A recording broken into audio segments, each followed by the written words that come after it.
அப்பொழுது கர்த்தருடைய வார்த்தை சாமுவேலுக்கு உண்டாகி அவர் சொன்னது, நீ சவுலை ராஜாவாக்கினது எனக்கு மனஸ்தாபமா இருக்கிறது. ராஜாவாக்க சொன்னது யாரு?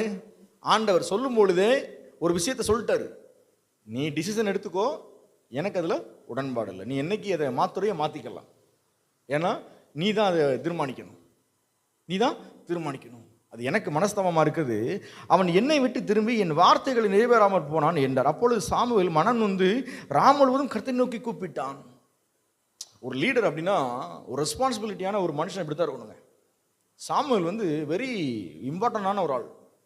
நீங்கள் சாமுவேலுடைய கதையை ஃபுல்லாக படித்து பாருங்களேன், அவருடைய லைஃப் வேற மாதிரி இருக்கும். சாமுவேல் சொல்கிறான், மனம் மனத்தை நோகடிக்கிற அளவுக்கு ஒரு ராஜா நடந்திருக்கான் பாருங்களேன். மறுநாள் அதிகாலமே சாமுவேல் சவுலை சந்திக்க போனான். சவுல் அவனை நோக்கி, நீர் கர்த்தரால் ஆஸ்வதிக்கப்பட்டவர், நீ கர்த்தருடைய வார்த்தையை நான் கர்த்தருடைய வார்த்தையை நிறைவேற்றினேன் என்றான். அதற்கு சாமுவேல், அப்படியானால் என் காதுகள் விழுகிற ஆடுகளின் சத்தமும் எனக்கு கேட்டுக்கிற மாடுகளின் சத்தமும் என்றான்.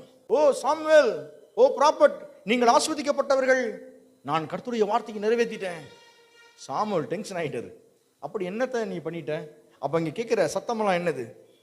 இங்கே ஆடுகளின் சத்தமும் மாடுகளின் சத்தமும் என் காதில் கேட்குது. அதற்கு சாமுவேல், அப்படியானால் என் காதுகள் விழுகிற ஆடுகளின் சத்தமும் மாடுகளின் சத்தமும் என்றான். அதற்கு சவுல், அமலேக்கியர் இடத்திலிருந்து அவைகளை கொண்டு வந்தார்கள்.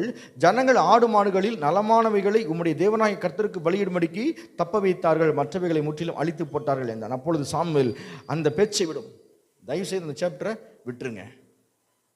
ஒரு லீடர் அப்படி தான் இருக்கணுங்க. அந்த சாப்டரை விட்டுருங்க. நான் நீங்கள் என்ன செய்தீர்கள் என்று கேட்கவில்லை, என்ன செஞ்சீர்கள் என்று கேட்கவில்லை, நான் சொன்னதை ஏன் செய்யவில்லை என்று கேட்கிறேன். கீழே சொல்லுது, அந்த பேச்சை விடும், கர்த்தர் இந்த ராத்திரியிலே எனக்கு சொன்னதை உமக்கு அறிவிக்கிறேன் என்று சவுலுடைய சொன்னான். அவன் சொல்லும் என்றான்.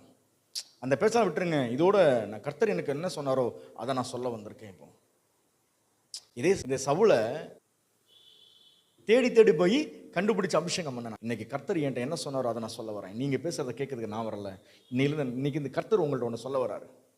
சாமுவேல், நீர் உம்முடைய பார்வைக்கு சிறியவராய் இருக்கும் பொழுது அல்லவோ கர்த்தர் கோத்திரங்களுக்கு தலைவரானீர், கர்த்தரும் இஸ்ரவேலின் மேல் ராஜாவாக அபிஷேகம் பண்ணி வைத்தாரே.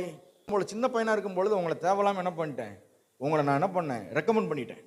சின்ன பிள்ளைக்கெல்லாம் என்ன பண்ணிட்டேன், வண்டியை வாங்கி கொடுத்துட்டேன். சவுல்ட்ட தான் சொல்றாரு, நீ சிறு பிள்ளையா இருக்கும் காலத்திலே உனக்கு என்ன வர, கோத்திரங்களுக்கு உன்னை தலைவரானீர். ஞாபகம் இல்லையா? யாருக்காச்சும் அப்படி நான் பண்ணியிருப்பேனா? என் கை உங்க மேல பட்டுச்சு, என் கை உங்க மேல பட்டுச்சு. வேதாகமத்திலேயே இந்த சவுலுக்காக நிறைய டைம் ஸ்பெண்ட் பண்ணுவார். அதான் லீடர்.